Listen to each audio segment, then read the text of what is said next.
वजीर finance P Harish Rao ने कहा कि बीआरएस के हर कारकुन के लिए पार्टी एक मां की तरह है। इस मां को बचाए रखने की जिम्मेदारी हम सब पर आयद होती है।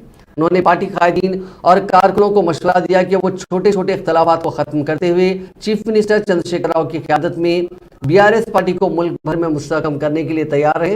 हरीश राव ने आज सिद्दीपेट जिले के नंगनूर में बीआरएस पार्टी के इजलास से खिताब करते हुए बात कही। इस मौके पर अपने खिताब में हरीश राव ने कहा कि चीफ मिनिस्टर केसीआर ने गुलाबी परचम लहराने का अमल नंगनूर से ही शुरू किया था, जो आज मुल्क की कई रियासतों में लहराया जा रहा है। उन्होंने कहा कि 14 साल तक तेलंगाना के असूल के लिए तहरीक चलाई गई और कामयाब तरीके से रियासत को हासिल किया गया और गुज़िश्ता 9 साल से रियासत की तरक्की और आवाम की फलाह बहबूद पर काम किए जा रहे हैं। उन्होंने कहा कि पेशरफ कांग्रेस और तेलुगु देशम दौरे हुकूमत में तेलंगाना रियासत को तरक्की के मामले में नजरअंदाज किया गया था।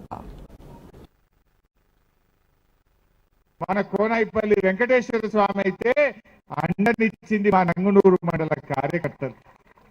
ఇంత గొప్ప చరిత్ర మన నంగునూరుకు ఉన్నది, మన సిద్దిపేటకు ఉన్నది. ఎవరైనా అనుకున్నారా? చాలా మంది పక్క జిల్లాల్లో పక్క రాష్ట్రాల్లో 60 ఏళ్ళకేళ్ళు కానీ తెలంగాణకి ఇప్పుడు అవుతుందా అన్నారు. కానీ కొట్టాడిండు, తెలంగాణ తెచ్చిండు మన కేసీఆర్. తెలంగాణ రాకముందే తెలంగాణ వచ్చినాక మన పరిస్థితులు ఎట్లా మారినాయో నాకంటే ఎక్కువ మీకే అనుభవంలో తెలుసు. ఏ రంగమైనా తీసుకోండి, నీళ్ళైతేమి, కరెంట్ అయితేమి, రోడ్లు అయితేనేమి, అది ఏ విద్యుత్ రంగం అయితేనేమి, ఏ రంగం తీసుకున్నా నాటి పరిస్థితులకు నేటి పరిస్థితులకు జమీన్ ఆస్మాన్ ఫరక్ ఉంటుంది. జమీన్ ఆస్మాన్ ఫరక్ ఉంటుంది. ఆనాడు కరెంట్ అంటే ఎంత బాధ నాకు గుర్తు. ఒకసారి గణపూర్కు పోయినాం. ఏదో ప్రోగ్రాంలో గణపూర్కు పోయి గ్రామ సభ జరుగుతుంటే ఒక 4 గ్రూపులు లేచినాయి. ఒక గ్రూప్ లేచి ఏఈ గారికి కరెంట్ ఏఈకి 30,000 లంచం ఇచ్చిన సార్ ఇంకా ట్రాన్స్ఫార్మర్ ఇవ్వలేదు అన్నాడు.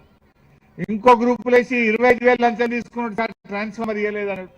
ఇంకొకళ్ళు లేచి 15,000 తీసుకున్నాడు సార్ ట్రాన్స్ఫార్మర్ ఇస్తలేడు అన్నాడు. ఇంకొకరు వచ్చి ఎండిపోయిన వరిసేను తెచ్చి కరెంట్ చక్కగా లేదు సార్, ఎండిపోయింది సార్ నా చేను అని. ఆ చేను మొత్తం ఎండిపోయిన చేన్లు ముంగట